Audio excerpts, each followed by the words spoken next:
E agora partimos para o segundo painel. Convidamos dando início ao painel 2, Portos e Logísticas, Logística Marítima, Navegação, Infraestrutura e Aquaviária. Convidamos os participantes do painel 2, a mediadora subsecretária de Gestão Portuária e Atividades Navais do Estado do Rio de Janeiro, a senhora Gabriela Campanar.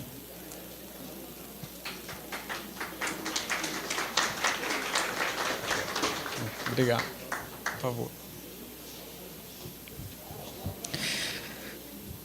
O sócio e administrador da Internacional Marítima Limitada, o senhor Cristiano Barroso Fernandes. Luiz Carlos Catanhede, por favor.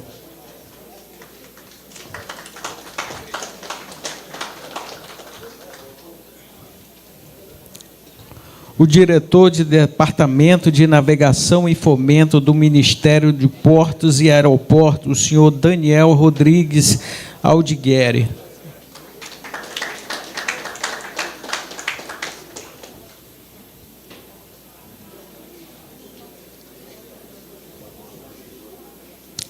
O gerente de Pesquisa, Desenvolvimento e Inovação da IMAP, Porto do Itaqui, o senhor Gabriel Marteucci Cássia.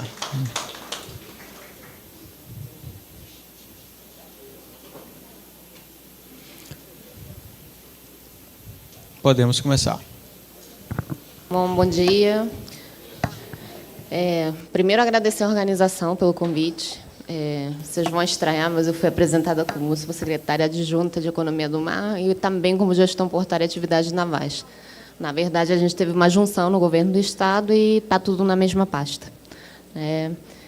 Agradecer, não vou citar todos os nomes, mas principalmente agradecer a ABEMAR, enfim, a organização do evento, meu amigo João Leal pelo convite, e principalmente pelo reconhecimento do pioneirismo do Estado do Rio quando a gente fala de economia do mar. Não é à toa que a gente tem um painel aqui de desenvolvimento. Logística marítima, navegação, toda a infraestrutura aquaviária, elas todas atuam de forma integrada na economia do mar. Talvez seja um dos maiores pilares. Mas, quando a gente fala de economia do mar, a gente está falando de um conceito muito mais amplo. Eu acho que a maioria aqui, já estamos na 7ª edição, tem um pouquinho mais de noção do que é a economia do mar, mas, para quem está participando pela primeira vez, enfim, eu costumo dizer que a economia do mar, no conceito amplo dela criado, ela conecta portos, conecta a navegação, a indústria naval, energia, pesca, turismo, inovação, e isso tudo se adequa ao conceito de sustentabilidade como um todo. Alguém aí, no painel anterior, falou, para ter continuidade de negócio, para ter preservação de meio ambiente, para ter o conceito de verdade e sustentabilidade, você precisa de desenvolvimento econômico. E esse é o papel da economia do mar, pelo menos da Secretaria de Estado do Rio de Janeiro.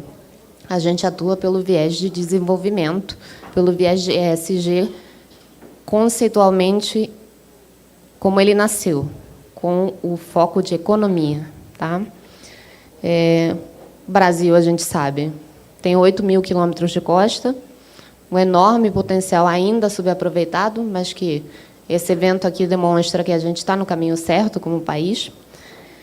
Mais de 90% do nosso comércio exterior passa nos portos, mas a economia do mar vai além disso. Ela representa uma oportunidade de geração de renda, de emprego e de posicionamento geopolítico, desde a exploração da margem equatorial, a novas rotas de desenvolvimento logístico portuário, a novas rotas de comércio exterior, a intercâmbio de conhecimentos científicos, de inovação. Então, é nesse ponto que a logística marítima e a infraestrutura elas deixam de ser apenas um suporte. E é por isso que, no nosso painel, a gente vai tratar pelo viés de vetores estruturantes da economia do mar. Vou apresentar rapidamente os 3, que aí eu não preciso falar o currículo de cada um quando eu for chamar, e a gente entra nas perguntas, tá bem? O senhor Luiz Carlos Castanhede, Ele é um proeminente empresário daqui do Industrial Maranhense, a maioria deve conhecer. Ele é fundador e diretor-presidente do Grupo Atlântica e do Grupo Empresarial Catanhé de Participações, que engloba, entre outras, a Internacional Marítima, da qual ele é presidente, a Atlântica Segurança Técnica, a Atlântica Serviços Gerais, a Indústria Naval Catarinense, a Internacional Travessia Salvador e outras, empregando milhares de pessoas. O último número que eu recebi da sua assessoria foi 6.000 pessoas ou mais. Certo? O Daniel Rodrigues, ele possui mais de 25 anos de experiência com infraestrutura, serviços de transporte e governança, tendo sido também membro de conselhos de administração fiscal de diversas companhias. Ele é doutor em transportes da UNB, mestre em engenharia, mestre em engenharia de transportes, Poli-USP, mestre em logística e gestão portuária pela Universidade de Valência, na Espanha, tem certificado em planejamento e projeto de transporte urbano pela JAPEM, JICA, e é engenheiro civil pela UFC. Ele é servidor público federal de carreira, especialista em regulação da ANAC, e atualmente está como diretor de navegação e fomento do Ministério de Portos e Aeroportos, presidente do Conselho da Autoridade Portuária de Fortaleza, do Porto de Fortaleza, e do CONSAD do Metrô Rio. E o Gabriel Cássia, ele é aqui colega de vocês do Maranhão, é gerente de pesquisa e desenvolvimento da EMAP, desenvolvimento e inovação da EMAP, a empresa maranhense da administração portuária. Para quem não sabe, o Porto de Itaqui, a EMAP, é uma autarquia estadual, né? Então, isso reflete muito na gestão, é um dos portos que eu mais admiro de gestão logística, enfim, de administração como um todo, eu conheço bastante. É mestre em desenvolvimento socioeconômico pela Universidade Federal do Maranhão e em logística portuária também pela Politécnica de Valência. Atualmente está à frente de projetos estratégicos de inovação no Porto Público Maranhense, como o programa Porto do Futuro, que diz muito do relacionamento porto-cidade que a cidade vem desenvolvendo, que é muito interessante. Conecta pesquisadores às demandas da comunidade portuária, a residência portuária, que forma talentos locais e desenvolve soluções de desafios de inovação para o setor, e o Jovem Tech, que capacita jovens programadores. Sob sua liderança, atualmente, o Porto de Itaqui conquistou reconhecimento nacional e internacional como o Prêmio ANTAC de Iniciativas Inovadoras em 2023 e o APA Latam em 2025. Então, todos devidamente apresentados. Vamos aqui começar, e eu vou convidar para começar o senhor Luiz Carlos, sobre a visão da ótica privada. Tá? Aqui a gente vai ter 3 visões complementares. O setor privado, o governo federal, como regulação, enfim, indutor de política pública, e uma gestão portuária que eu comentei e considero de excelência. Tá? Vou deixar uma provocação inicial para todos, inclusive para a plateia, que dialoga com o tema da nossa mesa. Tá?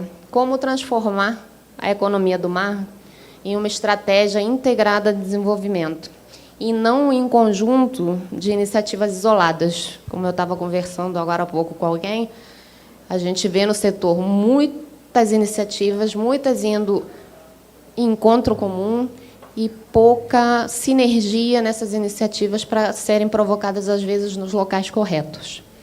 Então, para começar, trazendo a visão do privado e do setor da navegação, que é um ator central na economia do mar, olhando da perspectiva de quem opera, de quem investe, o que, na sua visão, ainda impede o Brasil de explorar plenamente seu potencial marítimo?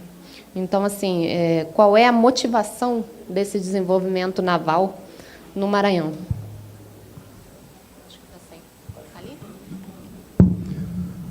Bom dia a todos. Eu quero inicialmente agradecer o convite que me foi formulado. Me sinto muito honrado de compor esse debate aqui. Doutora Gabriela, o Daniel, o Gervásio e todos os presentes, eu, respondendo de forma objetiva a vossa pergunta, eu gostaria de, primeiro, se me permitem, fazer uma breve explanação da minha visão e da visão que nós entendemos como importante, de uma forma sintética, colocar para que a gente possa ter uma contextualização mais apurada. Nós temos uma costa fantástica, nós temos todas as condições, nós temos um porto maravilhoso, nós temos aí, como bem disse o presidente Sérgio, da Transpetro, nós temos a necessidade de ampliação desse porto. Estamos fazendo ship-to-ship aqui, porque não tem onde encostar, os nossos navios passam muito tempo aqui, então nós temos todas as condições de fato, fazer esse crescimento, essa coisa acontecer.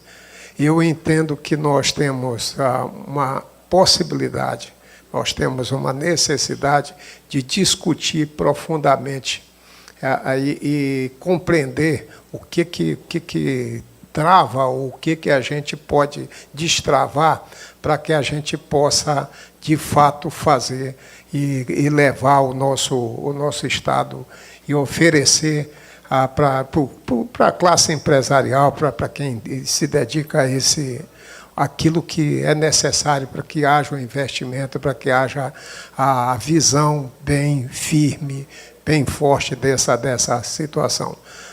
Eu ouvi atentamente o que foi colocado com relação à margem equatorial, às possibilidades. Ouvi o nosso presidente da Transpetro falando da necessidade de ampliar a frota da própria Transpetro, e isso me traz aqui para a necessidade que nós temos e da possibilidade que nós temos de participar de uma forma bem firme e forte, e trazendo para cá, para o nosso Estado, a geração de emprego, de renda, a formação de mão de obra, fazer com que, de fato, a gente possa ter aqui no nosso Estado a possibilidade de fazer esse Estado crescer, fazer com que a gente possa ter a noção exata daquilo que nós podemos fazer para observar esse crescimento.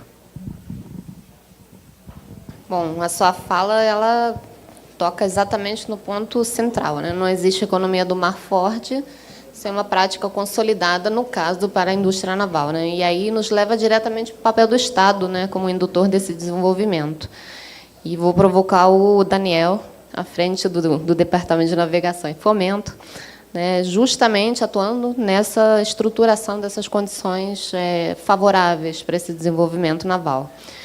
Então, Daniel, como o governo federal tem trabalhado para integrar a navegação, e especialmente as hidrovias e a cabotagem, dentro de uma estratégia mais ampla de economia do mar? E quais seriam seus próximos passos lá no Ministério? Bom dia a todos. Agradecer aqui a ABEMAR, SEBRAE, FIEMA, BNB, pela realização, patrocínio aqui desse evento. Agradecer a oportunidade, em nome aqui do João, convidou de estar representando aqui o Ministério de Portos e Aeroportos, nesse evento tão importante aqui para a economia do mar, para o Estado do Maranhão, para o Brasil. Saúdo a todos aqui.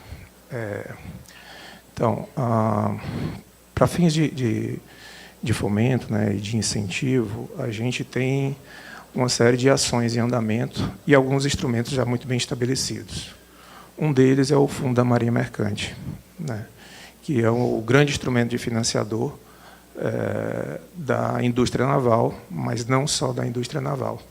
O Fundo da Marinha Mercante, recentemente, e não sei se é de conhecimento geral, mas desde 2024 houve uma mudança nas regras do fundo, e ele também passou a financiar a infraestrutura portuária, contemplando, inclusive, acessos, né, acessos aos portos, acessos terrestres. Então, passou a ser um instrumento mais amplo de financiamento, não só diretamente à indústria naval, mas à economia do mar como um todo, agora contemplando todas as instalações portuárias de uma maneira geral, e aí não só portos organizados, não só arrendamentos, mas TUPs também, mas também projetos de acesso terrestre, ferrovias, rodovias, enfim. Projetos de aprofundamento de canal também estão contemplados, podem ser contemplados no fundo. E o fundo vem numa crescente, né? Ano passado a gente bateu o recorde, eu acho que dos últimos 15 anos, que o fundo não movimentava tantos recursos como no ano passado. A gente teve um montante de 32 bilhões de reais no fundo priorizados, ou seja, recursos que ficam reservados para aqueles projetos, e desse total, aproximadamente 8 milhões no ano passado, 8 bilhões, perdão, foram contratualizados, foram assinados contrato de financiamento, se concretizando aí em emprego, renda, desenvolvimento, capacidade e infraestrutura. E a nossa expectativa é, no ano de 2026, superar essa marca, né, pelos projetos que nós estamos recebendo, pela a busca pelos recursos do fundo. Muita gente vem se interessando, muito em função de um pouco do que foi dito aqui em relação à margem equatorial. Então, muitas empresas de apoio marítimo têm nos procurado, né, para financiar embarcações, já prevendo contratos de apoio a essas operações offshore. E uma série de outras empresas de infraestrutura portuária, também há uma busca muito grande. Nessa ação, e para incrementar, a gente sempre é um processo contínuo de melhoria regulatória e institucional, a gente sempre está buscando melhorar, buscando oportunidades de melhoria, rever o que a gente está fazendo, para ver como é que a gente pode fazer diferente, para ter um resultado diferente, um resultado melhor. O fundo, hoje, ele tem uma condição super interessante quando pega financiamento em moeda estrangeira, em dólar. Ele é quase que imbatível quando comparado a outros instrumentos de financiamento. Mas quando pega recursos em real, isso não é tão interessante devido a uma mudança que ocorreu lá em 2013, 2014, que mudou a taxa de referência. E aí, quando se pega recursos do fundo, a moeda local, né, ao real, essa taxa não é interessante, não é competitiva. Isso acaba gerando um problema para aqueles projetos, né, que tem como controlador, detentor, grupos que não têm receita em moeda estrangeira, que acabam ficando sujeitos ali à oscilação cambial e não podem pegar, então, esse recurso em moeda estrangeira, tem que pegar em real, só que esses juros não ficam interessantes. Então, e também aquelas empresas de menor porte, né, que também acabam não alavancando seus projetos. E aí o que a gente está propondo é uma alteração nessa regra do fundo, é um projeto de lei que vem com outras questões envolvidas também, é uma proposta que está no âmbito ainda do Ministério, para exatamente equalizar essa situação e permitir uma taxa de juros à moeda brasileira, ao real, competitiva, interessante, tão interessante quanto tomar esses recursos com moeda estrangeira, né? Esse é um dos exemplos do que vem sendo feito para melhorar essas condições, para incentivar mais a indústria naval, para incentivar mais a economia do mar. A gente teve um avanço muito grande em 2022, e na sequência, com o decreto em 2025 do BR do Mar. Desde que o BR do Mar foi estabelecido, a gente teve um incremento de navios para cabotagem, de mais 16 novos navios que estão operando cabotagem, que antes a gente não tinha, e uma nova empresa de cabotagem, né, nesse curto período de tempo, aí, 2, 3 anos. A cabotagem vem crescendo a números muito expressivos, ano após ano. Notadamente, quando a gente fala da cabotagem, ela ainda é muito forte na parte de granéis líquidos e granéis sólidos, mas ela vem crescendo a 2 dígitos na carga containerizada, que ainda é muito pequena. Quando a gente olha a cabotagem como um todo, responde ali por 10%, 12% do total movimento na cabotagem, mas vem crescendo a números extremamente expressivos, em torno de 2 dígitos aí ao ano, essa cabotagem focada em carga containerizada. E a gente espera que dê um salto agora com o advento da portaria das embarcações sustentáveis, que está alinhada a um outro ponto que foi colocado aqui, que é a questão da sustentabilidade, né? O Brasil é signatário do Acordo de Paris, a gente se comprometeu em reduzir as nossas emissões, e uma das formas de reduzir as emissões é um melhor equilíbrio da matriz de transporte no país. A gente tem um potencial enorme como foi já dito aqui, a costa brasileira é imensa, a gente tem uma infraestrutura portuária já consolidada nessa costa. A gente tem rios navegáveis, mais de 20 mil quilômetros de rios navegáveis, e outros 20 mil potenciais rios navegáveis que podem ser devidamente trabalhados e navegados num futuro próximo.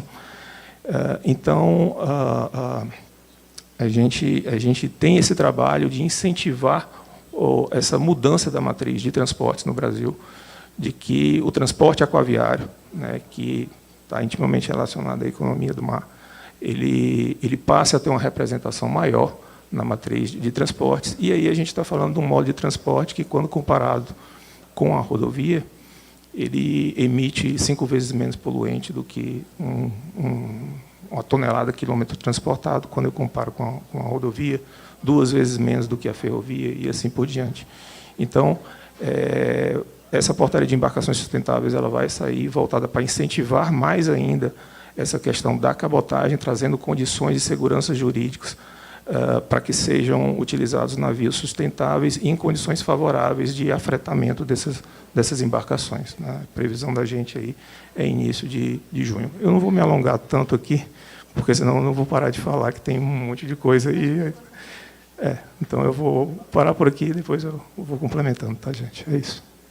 Você vê que é só provocar, né? Quando a gente fala em estratégia de planejamento, de integração, né, a gente chega sempre ao ponto onde tudo se materializa, né? Não é porque eu sou da área portuária, mas isso acontece no porto, né? Então, o porto é o elo que liga, na verdade, a economia do mar fisicamente às demais modais, aos demais fluxos globais. E é onde os territórios locais se encontram, onde a competitividade se concretiza. Então, vou passar para o Gabriel, né, porque poucos portos, né, têm traduzido esse exemplo ali de concretização de encontro de territórios, como o Porto de Itaqui, né, que vem se consolidando, e aí Brasil afora, como Prêmio ANTAC e outros, como um dos portos mais eficientes do país. O que você acha que diferencia esse porto que está inserido na lógica da economia do mar e que transformou a gestão portuária em estratégia de desenvolvimento? Vou puxar, obviamente, para o lado de inovação. E aí, quando a gente fala de inovação, não é só tecnológica, né? É uma inovação de pensamento estratégico, de desenvolvimento organizacional.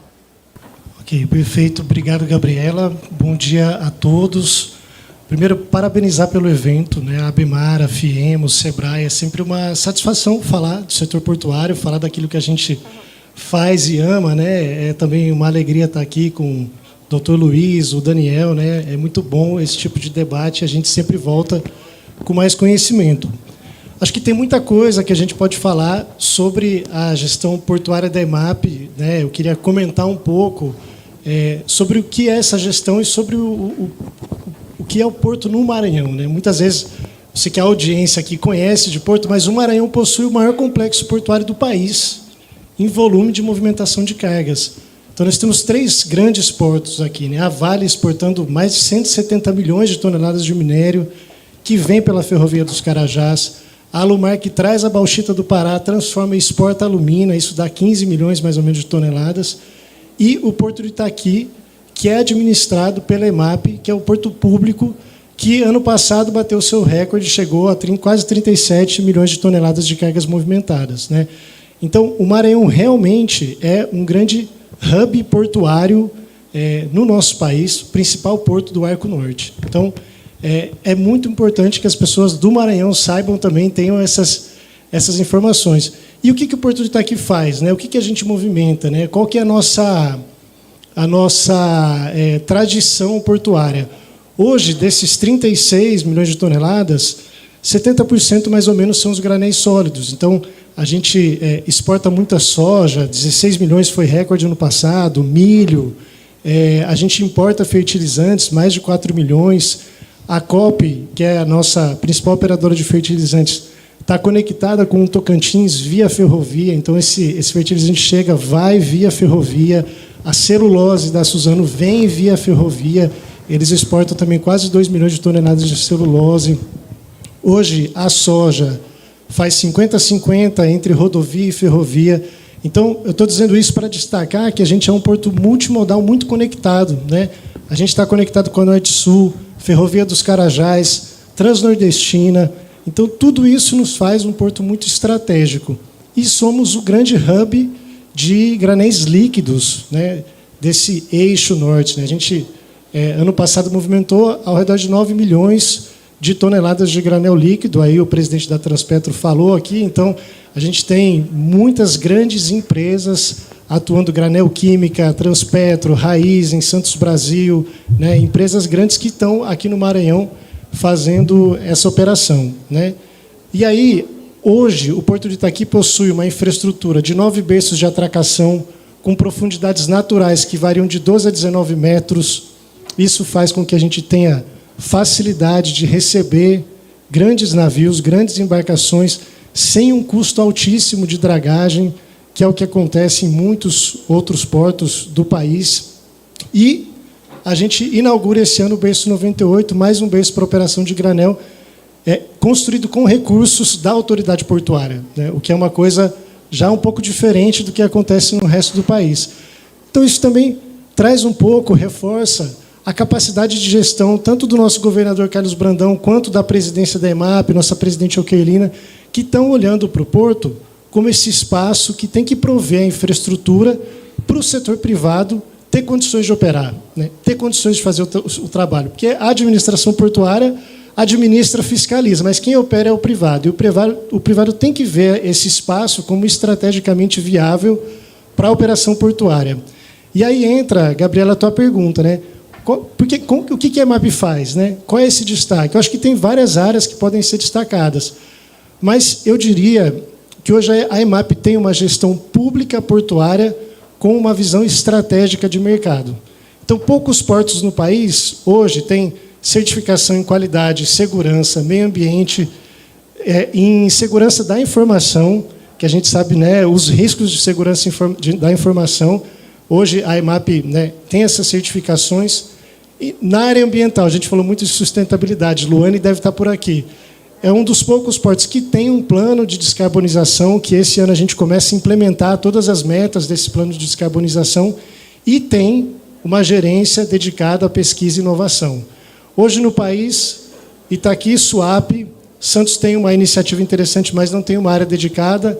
A Sul e Itapuá, portos privados que têm área de inovação. Né? Então, o presidente da Transpetro, Sérgio, falou, olha, é muito importante a universidade, a pesquisa, para que a gente... Ele foi na China e viu, é quase o mesmo número de pesquisadores e de funcionários. E a EMAP entendeu que, como política pública, a gente, além de ser um hub de movimentação de cargas, a gente precisa ser um hub de geração de conhecimento. Os profissionais e os serviços que o Porto de Itaqui demanda têm que ter a oferta aqui no Maranhão. E aí, quando a gente fala de inovação no Porto de Itaqui, a gente não está falando necessariamente de vamos comprar soluções inovadoras. Vamos lá no mercado em São Paulo, né, buscar as startups e trazer. Vamos entender como isso funciona e vamos desenvolver isso aqui. O Fundo da Marinha, inclusive, podia liberar uma parcela aí para inovação e tecnologia, que a gente já ia buscar esse dinheiro. Né? Então, a nossa ideia sempre mapeamos os nossos desafios, vamos nas universidades locais, buscamos as empresas locais ou fazemos parcerias com quem está fora para desenvolver soluções inovadoras. Eu estou vendo o professor Roberto aqui, que é presidente, né, diretor da Maranduc, que é a agência de inovação da UEMA. Hoje eu tenho 47 projetos de pesquisa com mais de 300 pesquisadores dedicados a estudar o Porto de Itaqui. Então, assim, quando a gente fala de relação porto-cidade, de como se conectar com o nosso ambiente, muitas vezes a gente pensa em responsabilidade social, mas conectar com quem está do nosso lado é oferecer para essas pessoas a possibilidade de desenvolver as soluções e gerar negócio, gerar emprego, gerar renda. Então, assim, para deixar as perguntas também eu vou parar, porque se eu continuar falando, eu vou contar tudo aqui. Calma que a gente tem um tempinho ainda.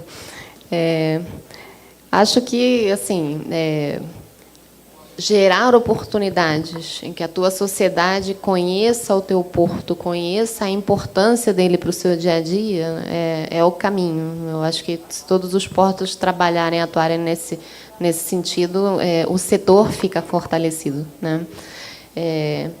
Hoje, qual é o principal gargalo para integrar, de fato, esses diferentes componentes da economia do mar?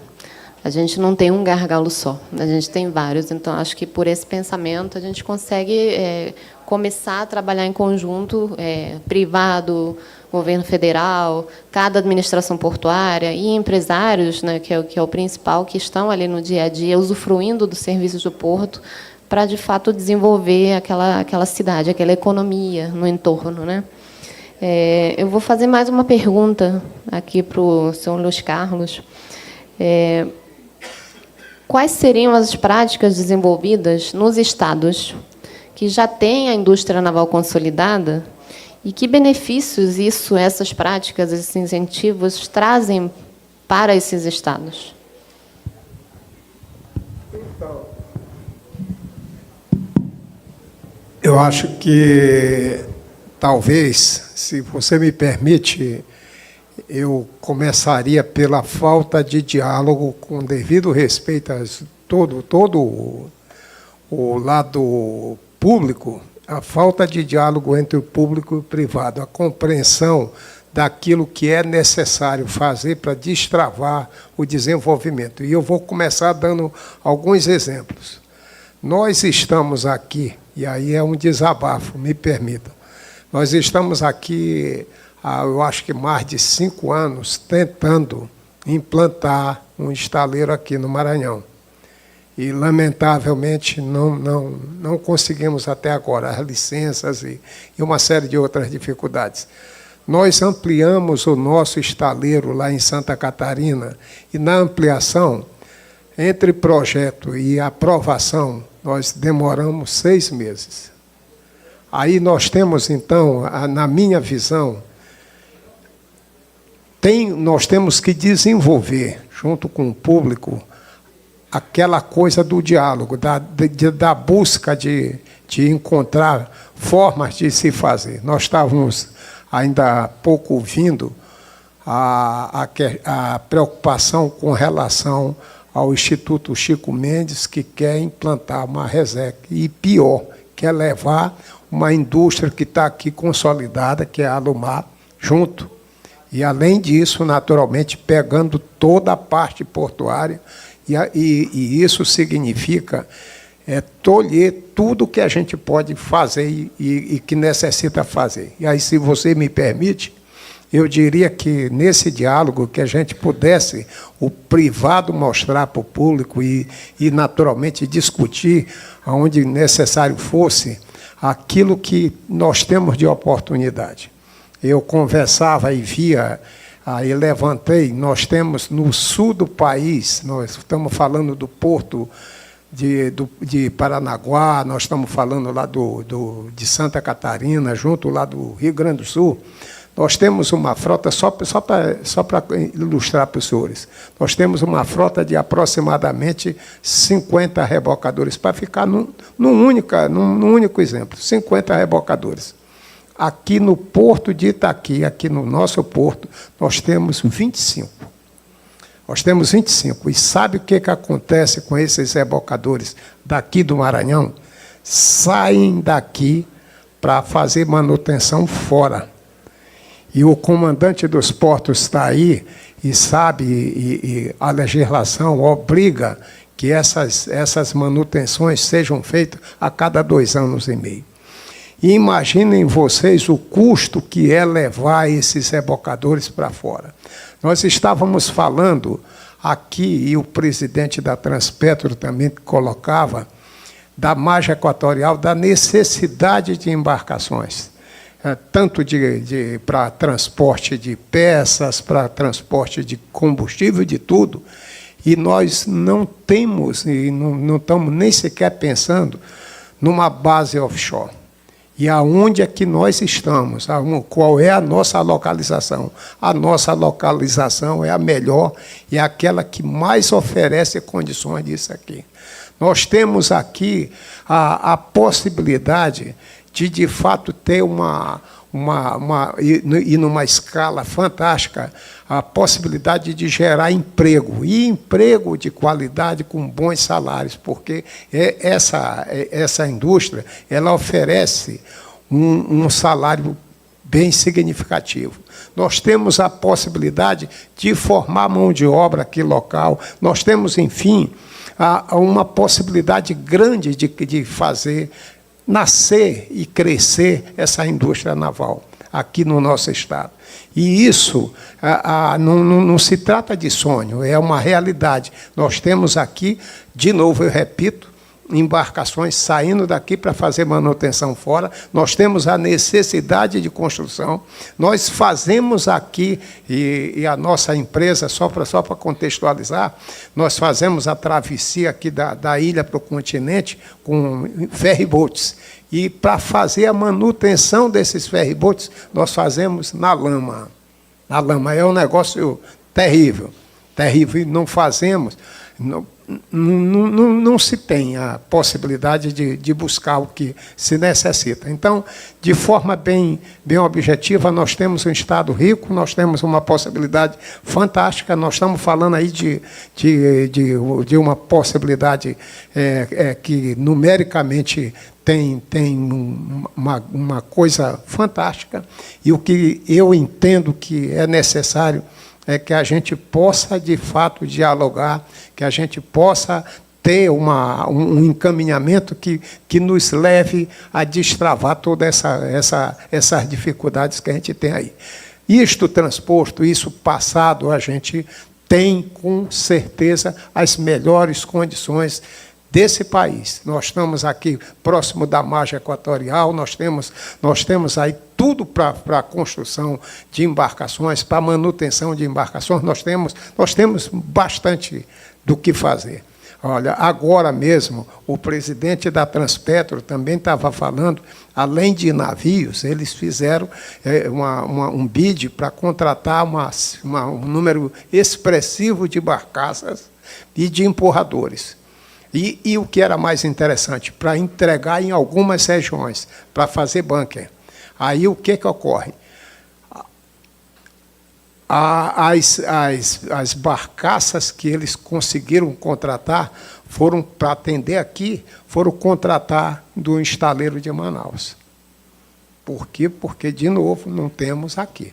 Então, eu acho que a gente precisa, e eu quero louvar a iniciativa da FIEMA, do SEBRAE, do nosso comandante oh, meu Deus, eu esqueci. Exato, no sentido de trazer essa discussão para cá, porque ela é necessária, era mais do que na hora de acontecer isso.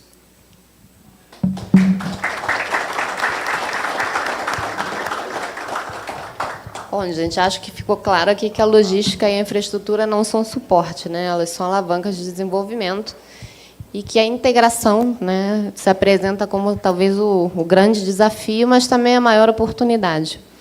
E aí, vou ali para o Ministério dos Portos provocar e perguntar, né, como tornar, então, com tudo que a gente ouviu aqui, os nossos portos e a nossa navegação mais competitivos nesse cenário global que está cada vez mais exigente, e no Brasil, que tem um tamanho continental, que cada estado faz a sua reivindicação, cada estado tem a sua particularidade, de uma maneira que todos eles possam ser não só contemplados, mas que tenham a sua vocação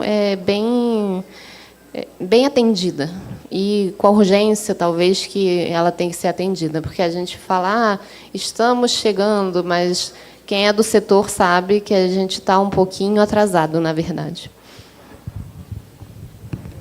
Eu vou pegar um gancho um pouquinho na fala dos meus colegas aqui, até para aproveitar. Em relação à questão de desenvolvimento e dos gargalos, uma coisa que é fundamental é a garantia de espaço para desenvolvimento e crescimento do setor. E aí, espaço para desenvolvimento e crescimento da poligonal do porto. Tá? Então, foi colocado aqui que há uma ideia de se criar uma reserva que englobaria o porto, ou estaria ali ao lado do porto, sem entrar no mérito aqui, até porque eu não tenho competência para discutir o quão importante ou não, o quão é válido essa reserva, mas eu tenho conhecimento e competência para dizer que é extremamente importante o porto ter as suas áreas de interesse preservadas. As áreas de interesse são aquelas que nem sequer estão dentro da poligonal do porto, mas que o porto, no seu plano mestre, ele aponta ou ele manda um ofício lá para a SPU dizendo, ó, essa área eu tenho interesse, que um dia eu vou crescer. E, pelo que foi dito aqui, o porto aqui do Maranhão, aqui de São Luís, né, sobre a gestão da EMAP, ele já encontra um certo gargalo de espaços e de áreas. E aí, com o advento da margem equatorial, como foi colocado pelo colega Luiz e pelos outros aqui, vai haver uma demanda muito grande por terminais pequenos, às vezes terminais até grandes, para apoio marítimo, né? Vai haver um fluxo muito grande de embarcações.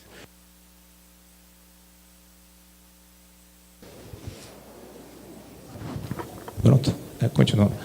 E essas embarcações vão precisar ter aonde aportar, vão precisar desse apoio logístico terrestre, vão precisar de manutenção, né? E se elas tiverem que sair daqui para ir para o sul, para o sudeste, ou para outros estados aqui vizinhos, e eu já adianto para vocês, tem várias iniciativas de empreendimentos para instalar esses terminais logísticos de apoio marítimo em estados aqui do lado, tá? Tanto de um lado quanto do outro.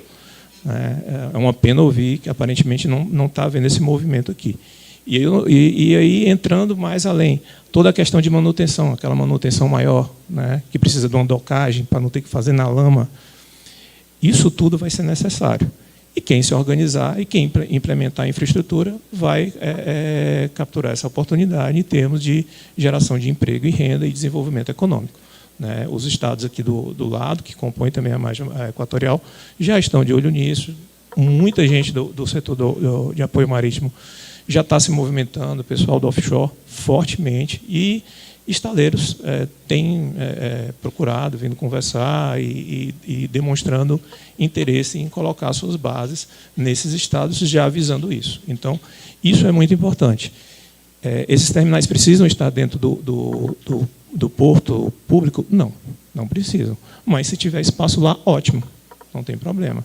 Então, é importante preservar esses espaços no porto público para fins de desenvolvimento.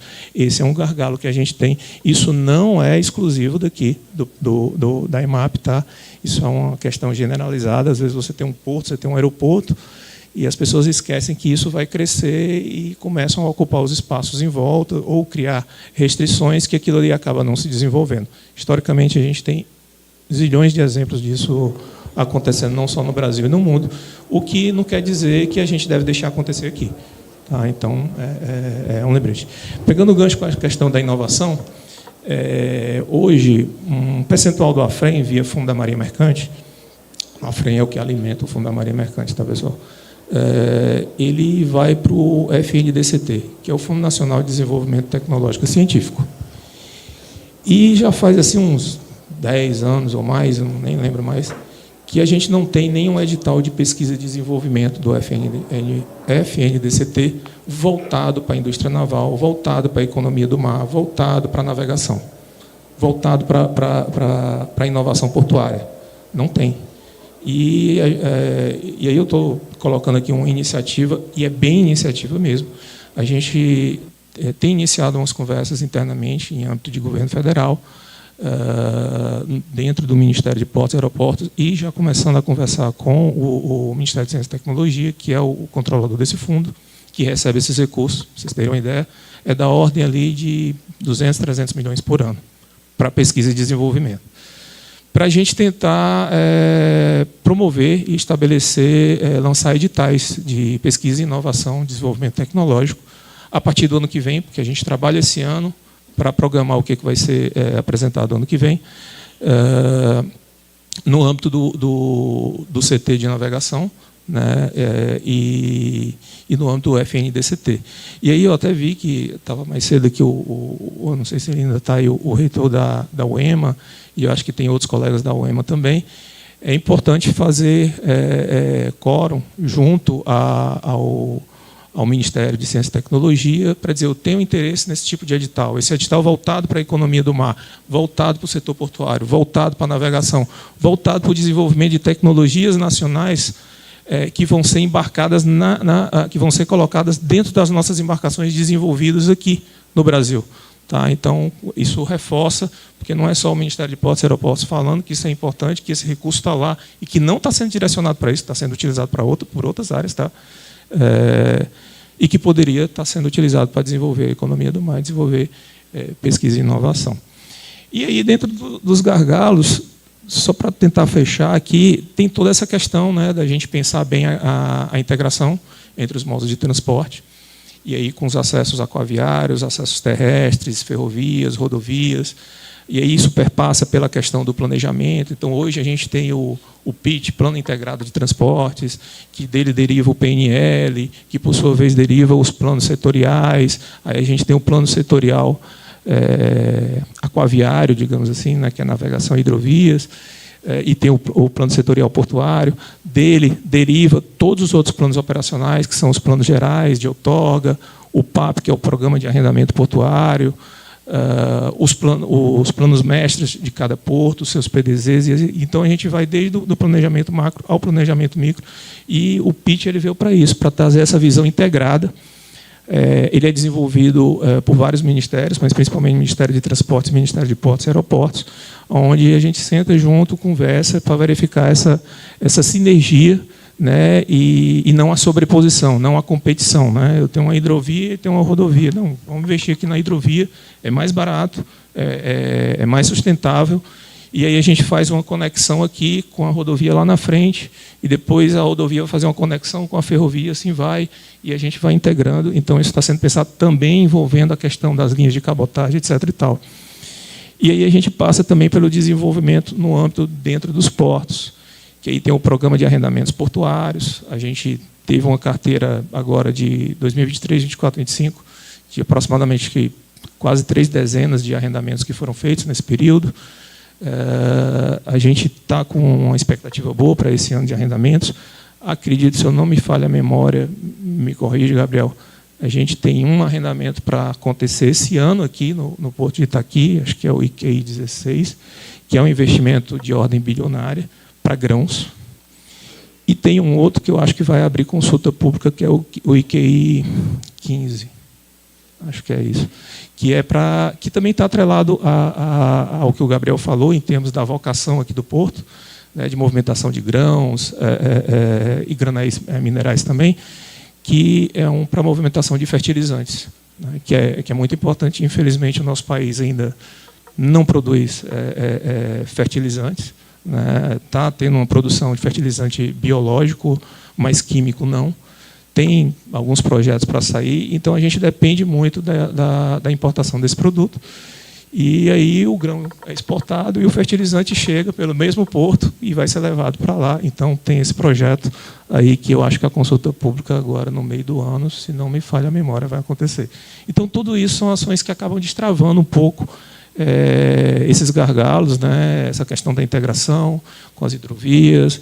A gente está iniciando um programa de concessão hidroviária, que é inovador e que está avançando. A gente tem alguns projetos em pauta. Tem uma discussão também de desenvolvimento ainda incipiente da hidrovia do Parnaíba, que acaba perpassando aqui pelo estado do Maranhão. Isso tem sido discutido para avaliar o desenvolvimento disso. Isso aí já é uma visão de mais médio e longo prazo, mas isso está sendo discutido já hoje, inclusive com a participação do governo do Piauí também. Então, são possibilidades aí que vão tudo nessa linha para destravar esses gargalos e a gente avançar. Oi. Bom, então a gente viu aqui que, na verdade, a economia do mar do futuro, ela necessariamente vai ser integrada, vai ter que ser inteligente e vai ter que ter a parte digital, né, a parte de inovação. Minha pergunta para o Gabriel já que, inclusive, a tua área de expertise, de atuação, estamos preparados para isso? E onde a gente precisa avançar mais rápido para não perder ali o timing? Ok.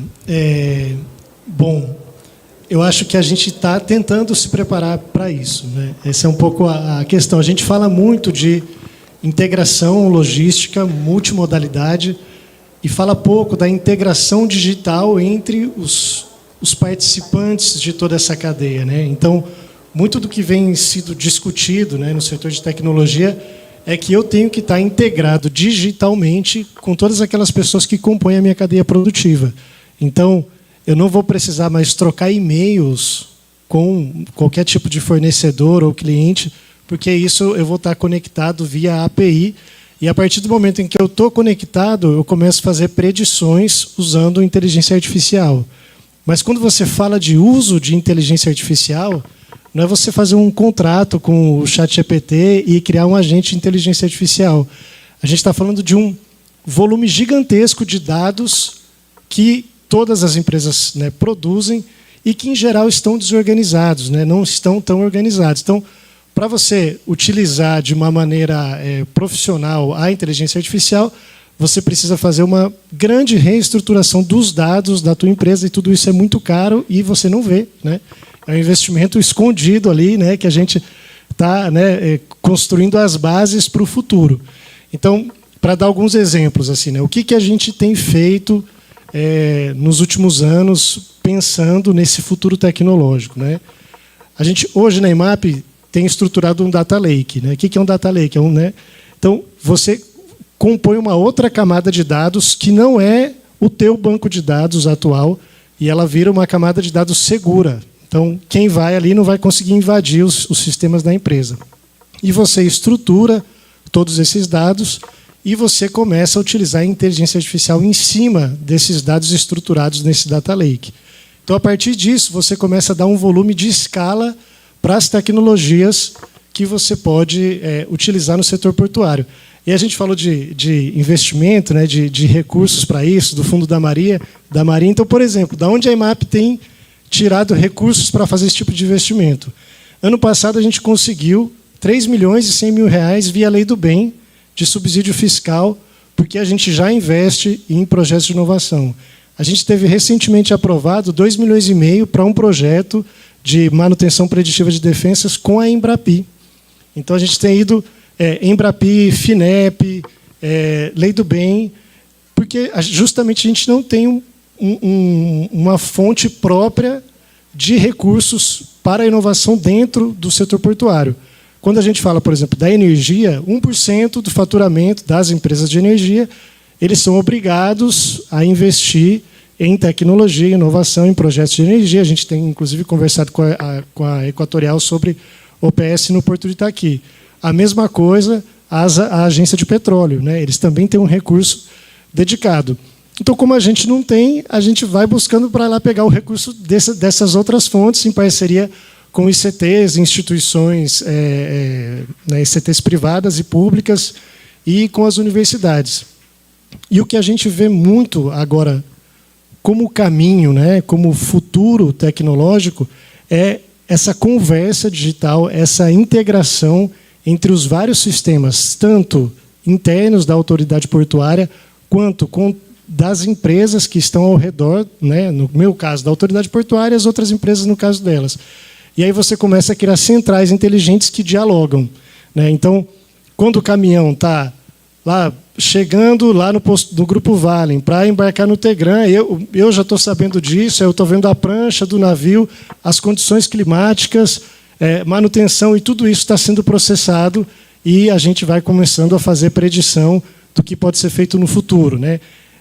Quando a gente fala de modelo de inovação, por exemplo, talvez muito do que Rotterdam, Valência, Singapura faz é conectar os entes, o ente público-privado, as startups, a universidade, o município, o Estado, com a autoridade portuária, né?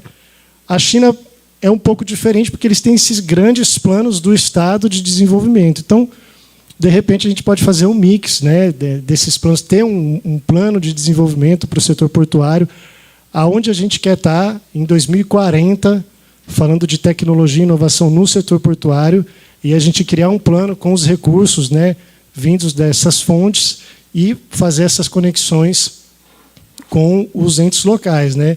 E a gente Na EMAP, optou muito do que a gente faz em casa, justamente pensando em tudo que foi falado aqui do desenvolvimento local. Então, lá em 2022, a gente criou um programa que chama Programa de Residência, um trainee para a inovação, que ele roda a cada 2 anos. Então, a gente seleciona jovens recém-graduados, e aí aqui eu estou com 3 dessas jovens aqui, que elas estão ali no fundo, eu estou vendo, elas estão filmando lá do fundo. Vocês podem filmar aqui da frente, que fica melhor aqui a filmagem.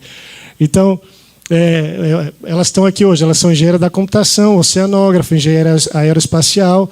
Então, a gente vai mapeando os desafios e desenvolvendo soluções. Aí, esses jovens, o que acontece no final desses 2 anos? Bom, eu tenho 2 deles na Petrobras, uma chefiando um projeto, está na VLI, está na Santos Brasil, está o pessoal na COP, muitos na Vale. Então, o mercado local e fora daqui absorve essa mão de obra que a gente tem formado no Porto de Itaqui. Eu tenho vários também na EMAP, trabalhando comigo, que ficaram, né? Então, a ideia é um pouco, como eu já falei no começo, né, entre pesquisa, entre projetos de inovação, entre o desenvolvimento interno, a gente conectar a EMAP com a sociedade maranhense para o desenvolvimento desses projetos. E como foi falado aqui, tem muita coisa boa, mas tem muita coisa a ser feita, né? A gente estava falando de área e espaço, né? Eu falei do berço 98, tem projeto para o 96, 97. A nossa taxa de ocupação dos berços é acima de 80%. Então, você tem que ter mais berços, mas você tem que ter área, porque se vem um produto, ele vai precisar de área para ser armazenado, etc. Então, são todos temas que a gente só consegue avançar se a gente fazer um diálogo entre várias instituições, né? Todo mundo tem que se envolver para definir quais vão ser essas áreas, como isso vai ser feito. Mas uma coisa importante de ser dita é que hoje nenhum passo é dado sem que haja um sistema por trás, sem que haja tecnologia por trás. E a gente precisa pensar isso como algo estruturante, como a gente pensa em engenharia, por exemplo, porque não adianta a gente lá na frente entender, faltou tecnologia, aí não tem mais como, né? Então, a gente não pode caminhar tão lento nesse sentido. E hoje, a gente, no Porto de Itaqui, entende que a gente tem dado passos muito rápidos para ser um porto que consegue, de fato, entregar muita solução tecnológica e estrutura tecnológica para os desafios do setor. Bom, então, a mensagem central do painel, na verdade, é que a infraestrutura está muito além de obras estruturantes, né? De fato, o Fundo da Marinha Mercante ele tem mudado um pouco a ótica, ele abriu para outras obras, não só de construção, mas de manutenção, dragagem, enfim. Fica a provocação para instituições como a ABEMAR, de repente, se unirem em torno de editais ocultos que possam atender ao setor, por mais que não sejam dedicados ao setor, como esse de Inovação e Tecnologia, do Ministério de Tecnologia. E vou pedir para vocês resumirem em uma frase ou em uma palavra, como vocês acharem melhor. O que vocês acham como vital para o desenvolvimento da economia do mar dentro do seu setor, do seu quadrado? Só para a gente conseguir terminar o painel aqui. Estamos sendo muito pontuais, tá bom? E aí todo mundo vai ficar com fome, mas vai ficar feliz com a gente que terminamos a tempo. Tá bom? Uma palavra, diálogo. Muito obrigado a todos. E eu quero, do fundo do coração, agradecer pelo convite e dizer que, se a gente dialogar, a gente vai conseguir andar. Posso usar dele também? Não, acho que é isso mesmo, é diálogo, é o que eu estava até pensando aqui, você se antecipou, é sua.